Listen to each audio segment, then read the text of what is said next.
principio erat verbum,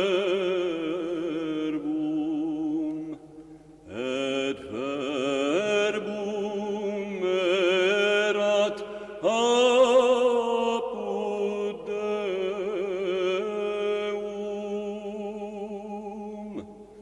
et Deus erat verbum.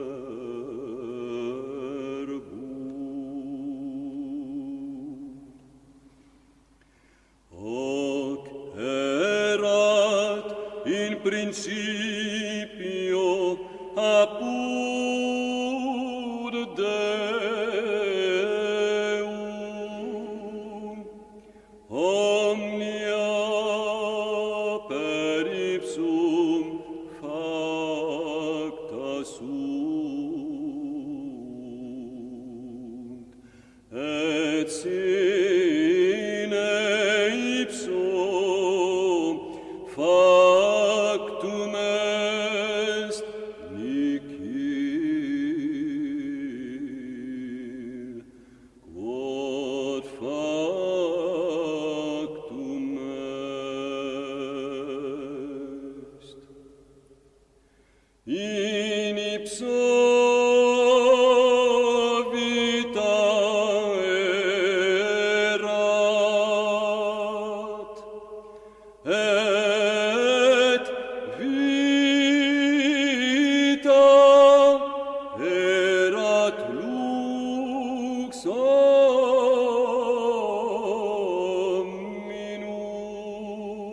hominum, et lux in tenebris lucet,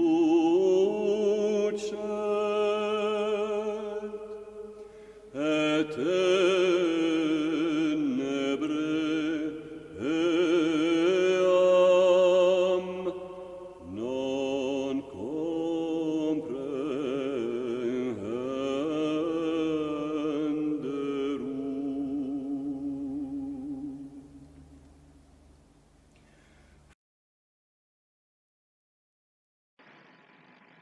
La première génération après Maître Eckhart a-t-elle été influencée par les pères de l'Église? Par Marianne Vanier, professeure à l'Université de Lorraine et directrice de l'équipe de recherche sur les mystiques rénans. Dans le cadre du projet ANR FRA de TIPRI, nous avons déjà envisagé la réception des pères latins et des pères grecs par Maître Eckhart.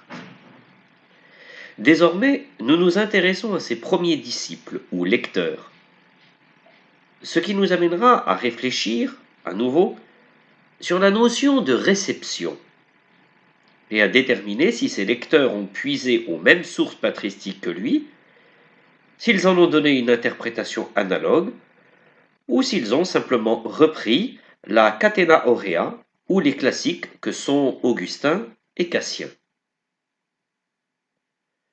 De manière plus fondamentale, à partir des références aux pères, dont Maître Eckhart a eu une remarquable intelligence, nous serons amenés à déterminer si certains textes attribués aux auteurs de la première génération qui a suivi Eckhart sont bien de leur plume, ou si ce sont des textes d'Eckhart qui ont perduré sous des noms différents.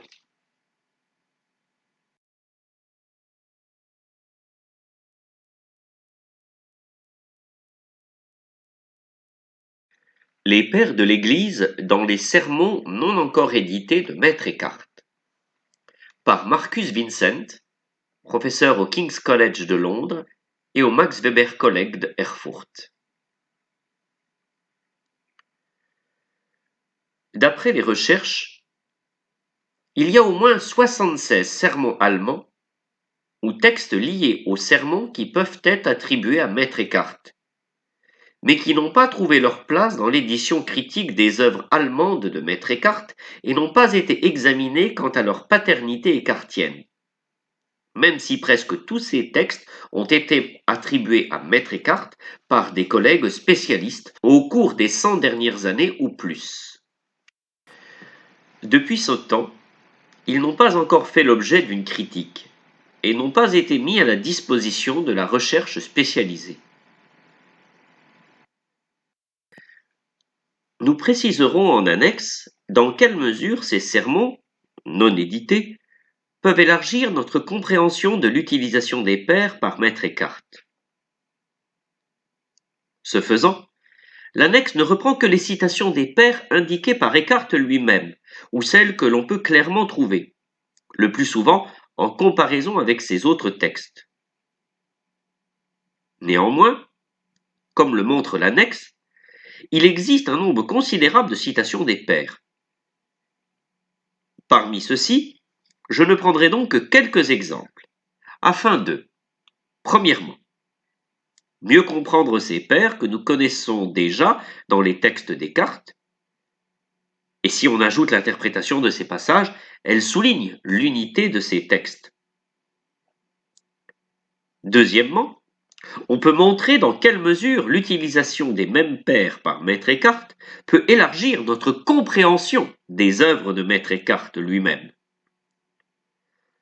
Troisièmement, on peut présenter des pairs que nous n'avons pas encore rencontrés dans l'œuvre de Maître Eckhart. Quatrièmement, on pourra citer des exemples notables à partir d'Hilaire et de Grégoire le Grand.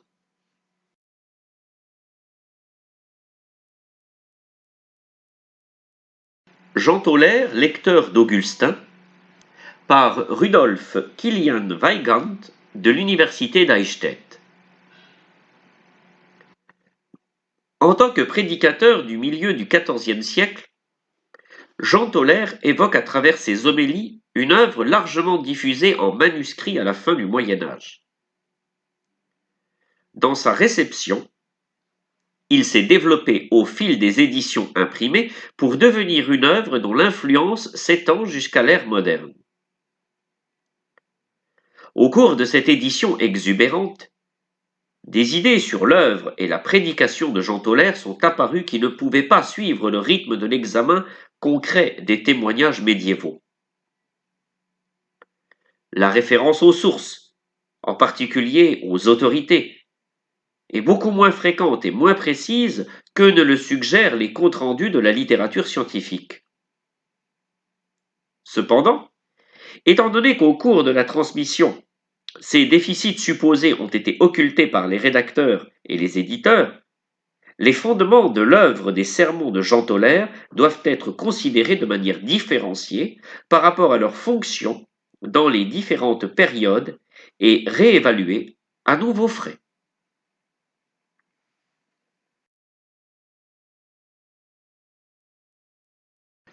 L'absence de saint Pierre dans la référence de Jean Tauler à Hilaire de Poitiers par Jean-Claude Lagarrigue, agrégé en philosophie, membre associé du Centre Écriture et membre de l'équipe de recherche des mystiques rénans. Parmi les quelques références patristiques que l'on trouve dans les sermons de Jean Tauler, celle à Hilaire de Poitiers intrigue. Car là où Hilaire parle de l'Église et de Pierre, compris comme la pierre de fondation et le gardien des clés, Jean Tauler parle de l'âme du fidèle qui peut accéder au royaume de Dieu dès cette vie, en traversant la mort en Christ.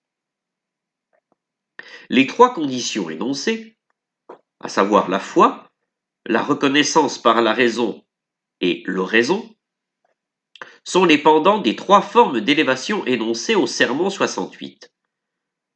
La simplicité sur les ailes de la colombe, la connaissance intellectuelle sur les ailes de l'aigle, et l'union complète et essentielle avec Dieu sur les ailes du vent. La montée spirituelle vers la vision divine prépare la descente intérieure de la dévotion qui permet à l'homme d'être habité en vivant la présence divine comme un habitus.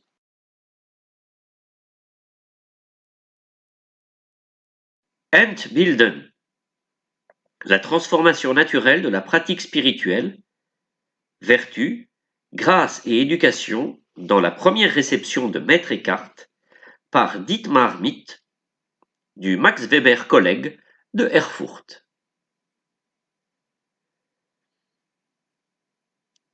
Les quelques 70 nouveaux textes de Maître Eckhart, remontant au siècle qui a suivi sa prédication et qui n'ont pas encore été inclus dans les Deutsche Werk, ne diffèrent pas sensiblement, quant au contenu, des nombreux textes de Maître Eckhart, accessibles dans les Deutsche Werk, même si certains points sont particulièrement frappants.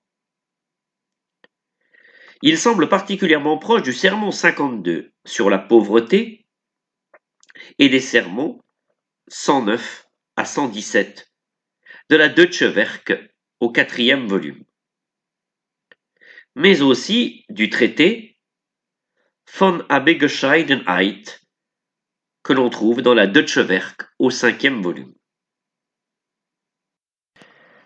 En particulier, on peut être frappé par le fait que presque tous les textes ont en commun une transformation de la spiritualité orientée vers l'éducation monastique.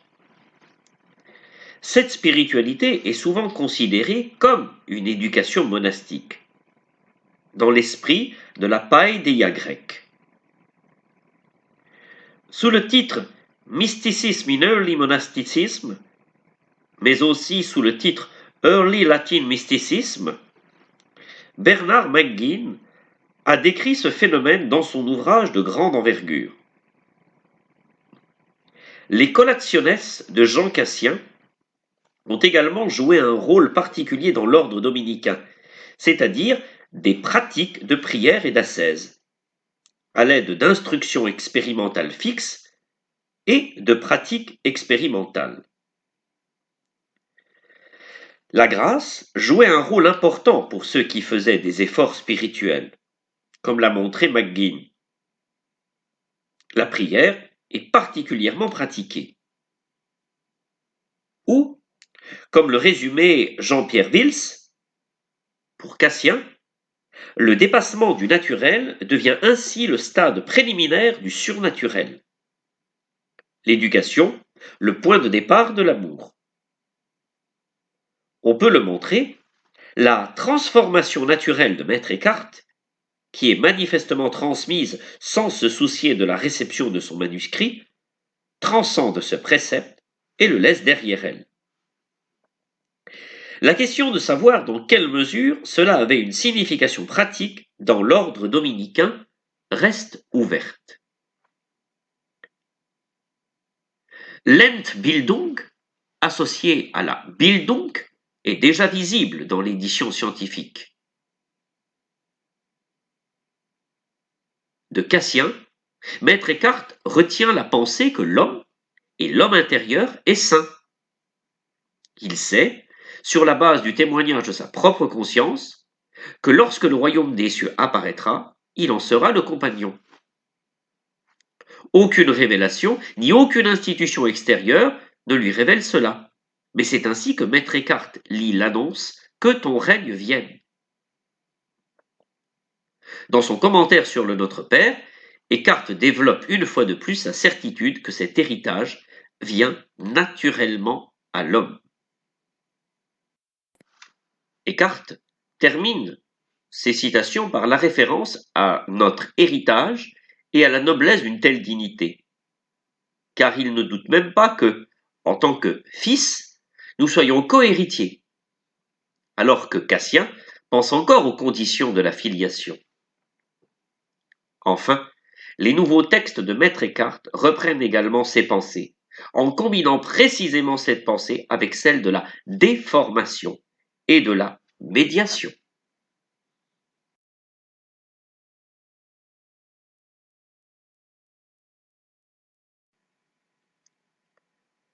L'influence d'Augustin dans l'élaboration de la Synthérèse chez Jean Tolaire par Isabelle Raviolo, membre associé du Centre Écriture et membre de l'équipe de recherche sur les mystiques rénants.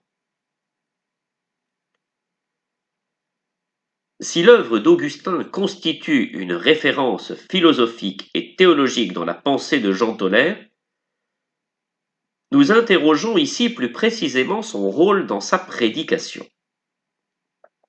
Nous le ferons à partir de la notion de syndérèse, qui désigne la partie de l'âme tournée vers Dieu, unie à sa présence. Nous verrons que les développements d'Augustin sur le temps et l'éternité, la mémoire et l'illumination, constituent une source d'inspiration pour Jean Tolère, mais non pas la seule. Quelle lecture le prédicateur rhénan fait-il alors des analogies trinitaires d'Augustin, et comment se les rapproprie-t-il quand il parle de la Saint-Thérèse comme d'une lumière qui luit dans le plus intime et le plus profond du tréfonds de l'âme humaine?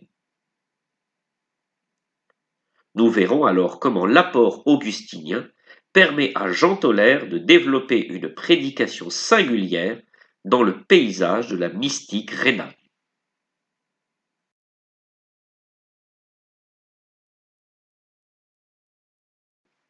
La place des pères chez Johannes Italingen von Basel par Jean de Vrindt, membre associé du Centre Écriture et membre de l'équipe de recherche sur les mystiques rhénans. Après le décès de Maître Eckhart, nous avons gardé une trace de polémique ou de questions qui remettaient en cause son accusation. Cette trace est constituée des pages où Jean Italingen de Bâle cite un document parallèle à l'acte d'accusation voté en Avignon, le traité perdu de Jacques Fournier, Contra Errores Magistri Eccardi. Deux axes de ce corpus, rédigé quand Jacques Fournier était devenu pape sous le nom de Benoît XII, n'ont pas été explorés à la mesure de leur importance. Tout d'abord, Jacques Fournier, surnommé le cardinal blanc, en tant que conseiller de Jean XXII, a dirigé un travail inquisitorial contre toute tendance schismatique ou négatrice des pouvoirs pontificaux. Outre la pauvreté radicale du Christ, les théologies de Marcille de Padoue ou Guillaume d'Occam, ce souci a permis la remise au pas des béguines et autres communautés du libre esprit.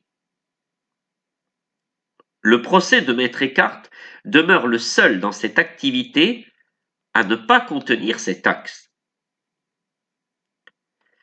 Quel contexte a justifié la réprobation d'affirmations théologiques qui n'étaient pas plus choquantes que nombre de questions universitaires traitées à la même période, et alors que la théologie écartienne n'engageait aucune scission. La théologie pontificale du XIVe siècle est dominée par la question de la vision béatifique. Portée par des argumentaires nourris de théologie patristique latine et grecque, une autre présentation du devenir humain est présente dans les textes parisiens et dans la prédication vernaculaire de Maître Eckhart. La divinisation, ou théosis, est inconciliable avec la présentation sotériologique du tribunal céleste, tel que les magistères de Jean XXII et Benoît XII l'ont affirmé. Plutôt que de croiser le fer sur des concepts totalement abstraits, le plus efficace pour l'inquisiteur, dans cette profonde divergence théologique, est de réfuter la formulation et la méthode d'analyse du thuringien. C'est ainsi que la bulle In Agro Dominico a signalé, fait étonnant, une théologie mal formulée et malsonnante, et que le votum d'Avignon a pointé comme défaut majeur une méthode indue, car détournant la tradition des pères au profit de l'imagination des Descartes. Incidemment, les documents conservés, où Jean Italingen s'est référé aux écrits de Jacques Fournier contre Maître Eckhart, nous permettent de remonter jusqu'à une partie significative de l'argumentaire patristique mis au point par Jacques Fournier dans sa lutte, non pas tant contre Maître Eckhart qu'en défense de l'autorité pontificale, et d'en mesurer les normes d'utilisation. Le procès du Thuringien serait-il devenu nécessaire pour, en voulant imposer une certaine tradition patristique latine, couper court à tout débat remettant en cause la sotériologie de Jean XXII, corrigée par Jacques Fournier.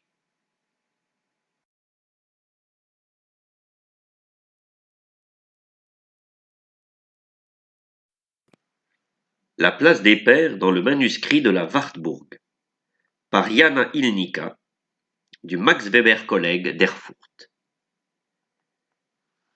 Le manuscrit trouvé dans la Wartburg, Wartburg Stiftung manuscrit 1361-50, contient, entre autres, des textes philosophico-théologiques et pastoraux en moyen-haut allemand, dont la plupart sont anonymes, mais dont une partie est attribuée à Maître Thomas et une autre partie à Maître Eckhart. Contrairement aux manuscrits académiques officiels, en latin, très peu de sources sont indiquées ici. Celles-ci sont identifiables, bien que la formulation exacte ne soit pas nécessairement proche de la citation originale en raison de la traduction.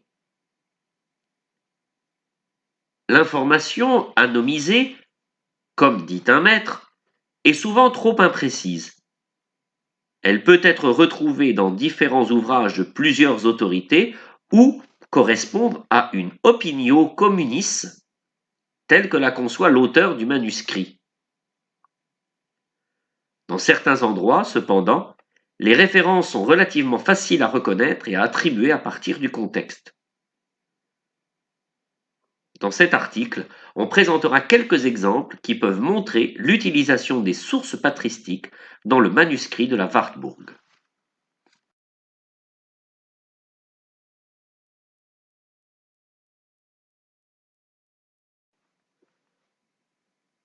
La Chartreuse de Cologne, rencontre et réception des pères et des mystiques rhéno-flamands, par Michel van Paris, du Collège grec de Rome, moine à l'abbaye de Cheftogne en Belgique. La Chartreuse Saint-Barbe de Cologne devient un foyer de renouveau ecclésial et spirituel au cours de la première moitié du XVIe siècle. Le jeune Pierre Canisius, 1521-1597, publie sous l'impulsion de Pieter Blommeveen, prieur de 1507 à 1536, ses premiers ouvrages patristiques, les œuvres de saint Cyril d'Alexandrie et de saint Léon le Grand. Auparavant, il avait déjà publié, en 1543, un mois avant son entrée dans la Compagnie de Jésus, un recueil de sermons et d'écrits de Jean Tolaire, ou attribués à ce dernier, sous le nom de Petrus Novomagius, de Nimègue, sa ville natale. Les pères de l'Église et les écrits des mystiques rhéno-flamands, la Chartreuse de Cologne accueille, harmonise et promeut en langue vernaculaire et en traduction latine les courants qui animent la religiosité catholique de l'Europe du Nord, la Devotio moderna, l'humanisme d'Érasme et de Lefebvre d'Étaples, les grands maîtres rhénans dominicains, Maître Eckhart, Jean Tolaire et Henri Suzeau, le mystique flamand Jean Rusbroek et l'auteur anonyme de la Margherita Evangelica et du Temple de nos âmes. Dans le domaine de la littérature monastique, ils reprennent le relais du chartreux Denis de Richkel, né en 1402 et mort en 1471. La dévotion au Père du désert était toujours restée vive chez les moines et les conventuels des ordres mendiants. Denis le Chartreux avait commenté au siècle précédent des écrits de saint Jean Cassien et surtout repris et commenté la traduction latine de l'échelle de saint Jean Climac faite par le franciscain spirituel Ange Clareno. Laurent Surius, chartreux de Cologne, traducteur en latin des œuvres complètes de Jean Rusbroek, publie également les Opera Omnia, de Denis le Chartreux, qui l'honore du titre de Doctor Mysticus. Nous présenterons brièvement la Margarita Evangelica ou la Grote Evangelische Perle, publiée en moyen néerlandais en 1537-1538. Dans ce livre confluent les grands thèmes des mystiques rhéno-flamands, portés par une théologie trinitaire, christologique et sacramentelle sûre, et en même temps tout orienté vers la découverte du royaume de Dieu, la perle cachée au fond de l'âme de chaque chrétien. Parmi d'autres exemples possibles, nous présenterons deux thèmes classiques qui reprennent et interprètent de manière originale les enseignements traditionnels depuis les pères, la mort à soi-même et la déification.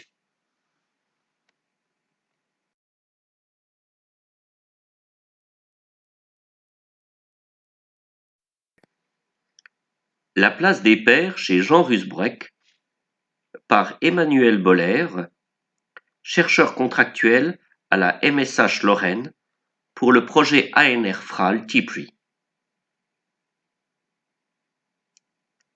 L'année où naquit Jean Rusbroeck, en 1293, Maître Eckhart exposait sa conférence inaugurale pour devenir bachelier sentenciaire.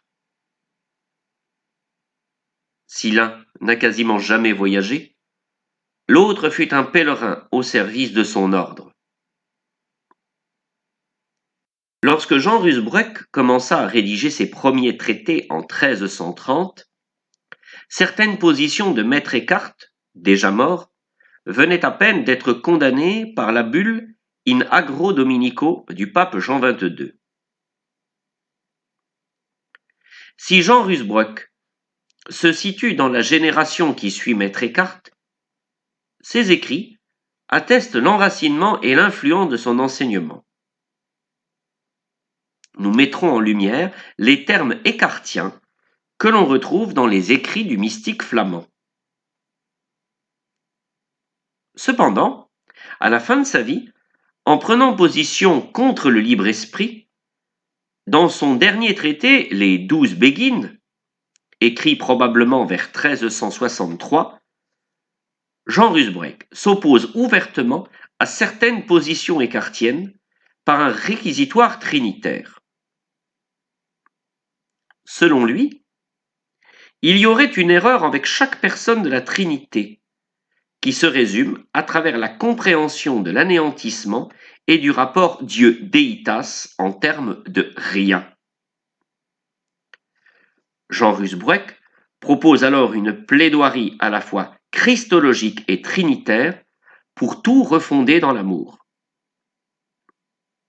Nous analyserons avec précision l'argumentaire rusbrossien, en synergie avec les textes écartiens sous-entendus, en tentant de mettre en lumière les sources patristiques sous-jacentes.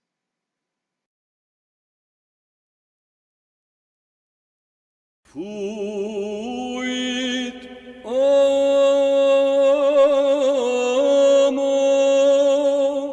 missus adeo,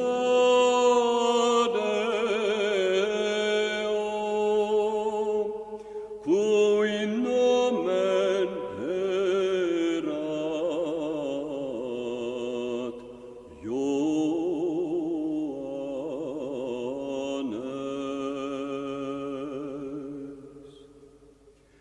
Hic venit in testimonium, ut testimonium periberet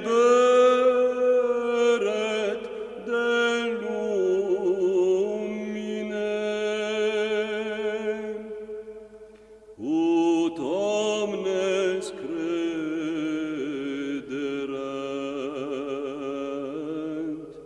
per illum.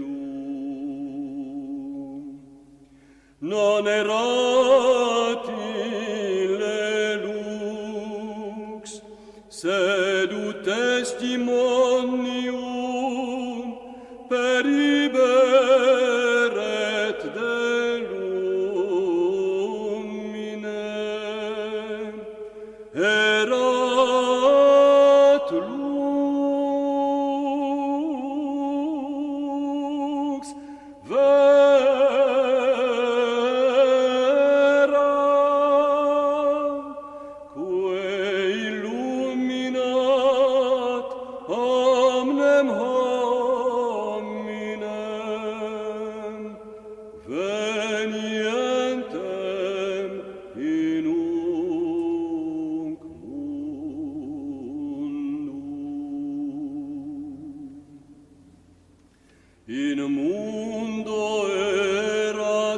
et mundus per ipsum factus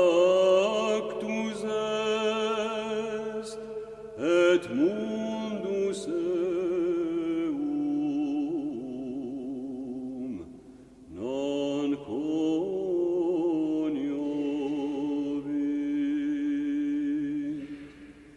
In propria venit, et sui eum non receperunt, quod autem receperunt eum,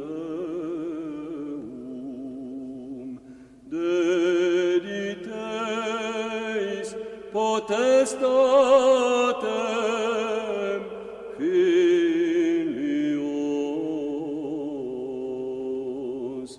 Dei fieri.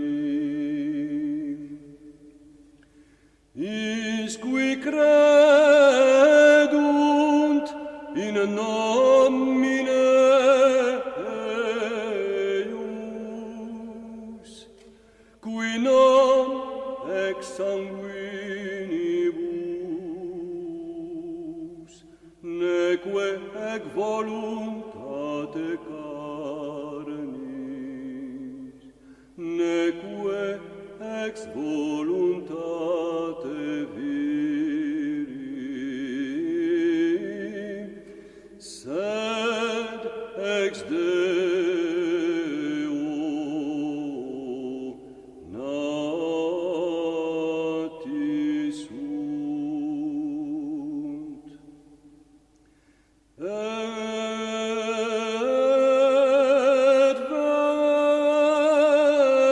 verbum caro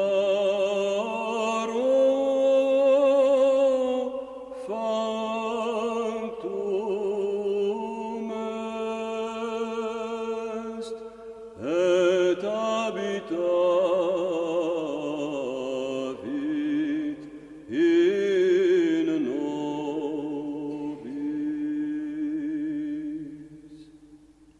et vidimus gloriam eius, gloriam quasi unigeniti a